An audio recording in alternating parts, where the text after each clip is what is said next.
What is up, everybody? Hello and welcome to our weekly show. I am Jen. This is Ken. Yes, we rhyme. We hope you're having a great week. It's only Monday and already we've lost it. What are we gonna do? What are you gonna do? Jen, I've come to the conclusion. There's some people that might bring you down. There's some people that bring you up. You are one of these people that not only brings you up, but you're forced to smile. You've got such this way about you, makes me want to smile. Yes. Thank you so much for saying that. That means the world, Ken. I feel the same about you. And I feel like these shows every Monday, I get to learn a little bit more about Ken and how much he wants to help people. And so same. I just adore you, Ken. Thank you for being here with me. Always good to be here. Yes. Today we are talking about winter. Okay, so we've heard about spring cleaning, but what is this about winter cleaning, Ken? Right.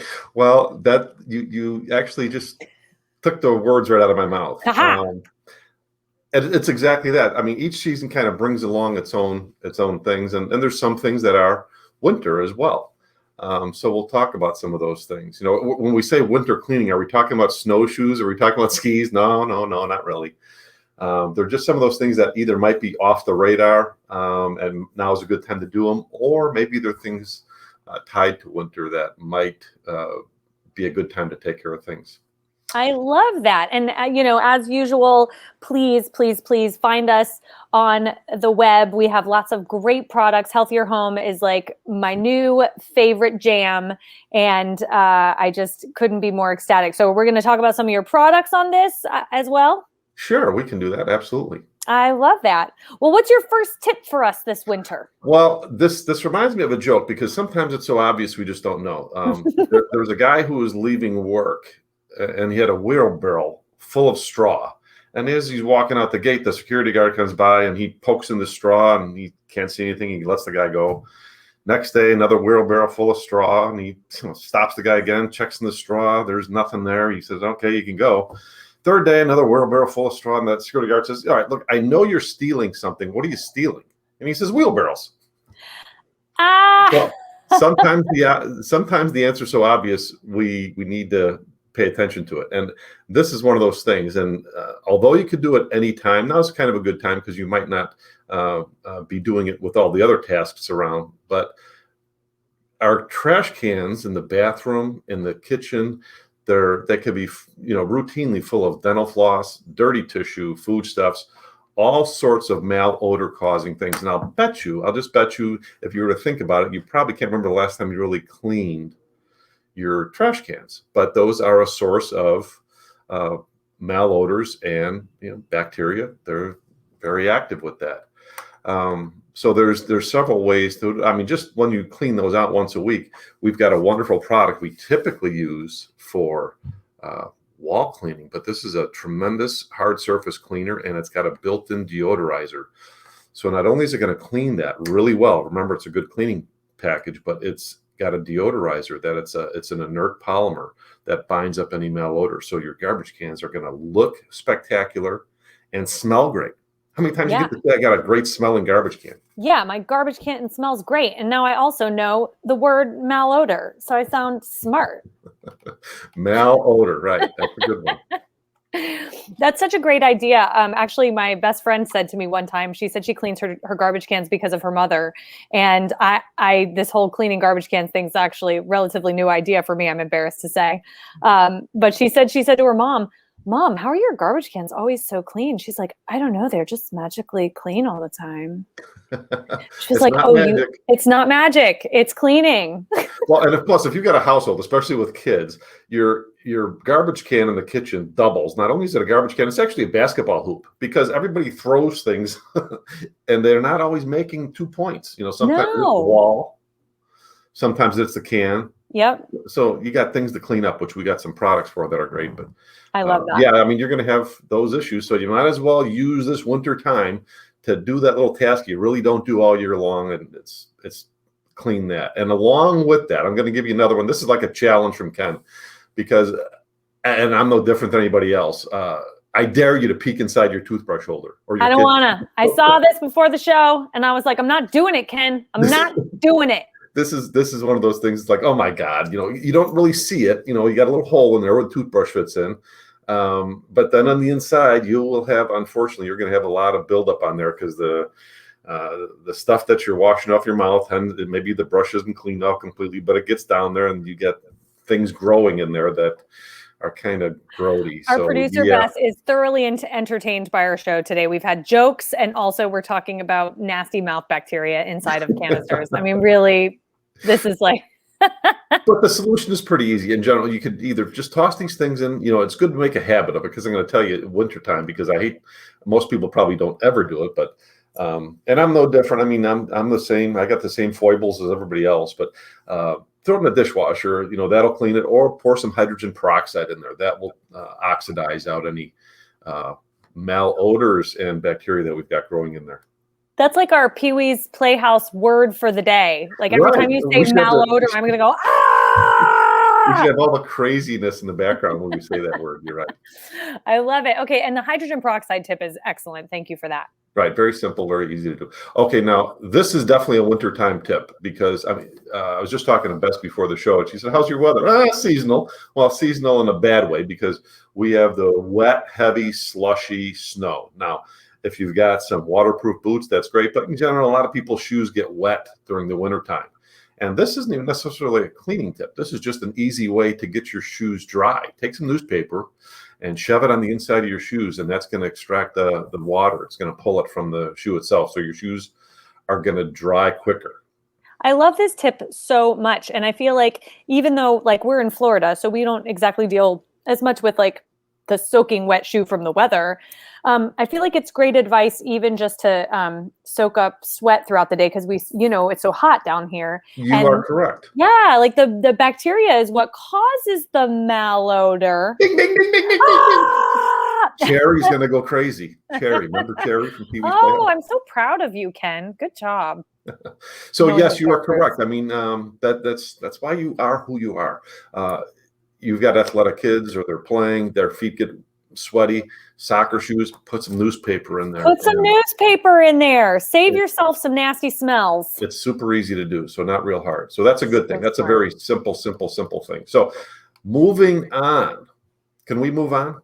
Yeah, we're going to go to, I think we're going to talk to ceiling fans, yeah? Right, we are, because in the wintertime, it's typically, now this isn't Florida for everybody, so we all don't get to run our air conditioning all the time, but furnaces run in the wintertime quite often. So you can often get a lot of dust building up all over, especially on those horizontal surfaces like ceiling fans.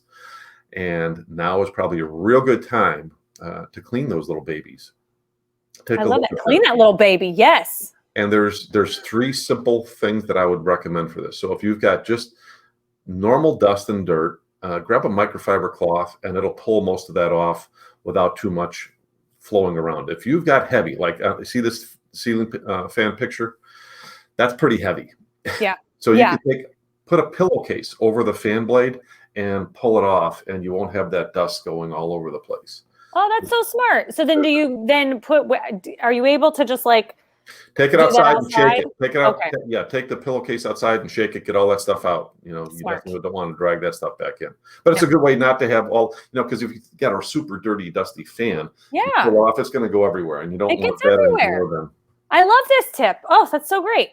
And then, of course, if it's sometimes because you might have a ceiling fan near a kitchen, so you're going to have airborne greases, which could, dust and grease. I think most people know what that's kind of like, especially around a hood vent on a stove. That could be on a ceiling fan as well. Use some of our all-purpose cleaner. It's a great cleaner degreaser. It'll take that stuff off. It won't damage any hard surface. It's a great product to use for that. I love that. Okay, great. So again, 3 simple things. Either use a microfiber cloth for light dusting, a pillowcase for heavy, and if you have to degrease it, you can use a product like the all-purpose. Love it. What do we have next? I would have never thought that this was a good time for this activity. What are we going to tell them to do? It is a great time. Not only do you track in a lot of things in the winter, like again by us, even though we've got a little sitting area by the door, we take our shoes off. My son is really good about this. I have to give him accolades. Kyle, you're wonderful. I love you in so many ways, but that's just another reason to love you more. He takes his shoes off. But anyway, Not all the time are we always that vigilant. So you're dragging a lot of stuff from the outside that could be wet, dirty stuff. So your carpets tend to take a beating. Now, a lot of people think summertime might be a better time with higher temperatures to clean your carpets. It's actually winter, because winter is a drier, the winter season is a drier month, and your carpets dry a lot faster without much humidity in the air. So it's a good way to get rid of allergens, you get your carpet clean in a downtime, and you're going to be doing your carpets a favor because you're going to be doing it in low humidity, and your carpets are going to dry quicker. You're not going to have a risk of any mold or mildew. I love that. And I would have never thought of like the less humidity, but you're so right. It probably does want to hang in that carpet a lot less. Now, if I may say so, Jen, if you are compelled to steam clean your carpets, we have got a wonderful carpet cleaning product that it does several things all at the same time. It's got a professional strength cleaning package, so it's going to clean a wide variety of soils. It instantly gets rid of pet odors. It instantly and completely gets rid of pet odors, which is a great thing. And number 3, there's no chemical residue with that product. So there's 3 real good reasons, if you got to do it, to take a look at our carpet cleaning product and get your carpets looking good, smelling good, feeling good. Now, do you have directions on this little bottle, how we would use it? Because like I'm not a super knowledgeable steam cleaning person. You have directions on here of how they can use this with their average steam cleaning machine? Absolutely. Most steam cleaning machines come with a gallon reservoir tank. You put 5 to 10 ounces per gallon and let the machine heat up, and you're off to the races. It's super easy. I love that. Well, and actually we love, is this the same product that you would recommend when you're spot cleaning as well on the carpet? Yeah, the pet odor product is more concentrated for ready to use. This is built for dilution under a tank. Yeah, but it's Okay. pretty much the same. At dilution, it's pretty much the same product. Okay, perfect. And we've used that product we don't have pets actually, but we have spot cleaned our carpet with that beautiful, beautiful product. So I can attest to, all of Ken's products at Healthier Home, leaving your house smelling just like a total dream. I think those have like a citrusy kind of a smell to them, don't they? They will be, actually, the carpet products are fragrance free, but they will be barefoot clean. You can walk on them and your carpet will feel good. And you're not going to have to worry about any chemical residue on your feet or your pets if you've got pets. I love that. And as you just saw, please visit the website, healthierhomeproducts.com, and you can find all the products that we've mentioned today and all of our awesome other products that we talk about weekly. Ken, is there anything you want to close with to encourage our beautiful viewers to keep on trying to keep their house clean and clutter-free during this winter time? I would say 2 things. Number 1, if you get overwhelmed, start with something real small. Just sweep up something in the kitchen, and it's going to get you on the road to doing something else. You'll be surprised how that happens. Number 2, we're less than 2 months away from spring. Oh, less than 2 months away from spring. That deserves jazz hands, doesn't it, Ken? Jazz hands. Yes. Oh my gosh, as always, Ken, it's been a pleasure chatting with you. Spring is almost here. Hang on through the winter, everybody. And we will see you guys next week. Please always drop your questions for Ken in the comments. He is always fully engaged with his community and really just wants to help simplify and help us get back to a healthier life. So thank you so much, Ken. Good to see you, Jen. We'll see you next week. See you next week. Bye, everybody.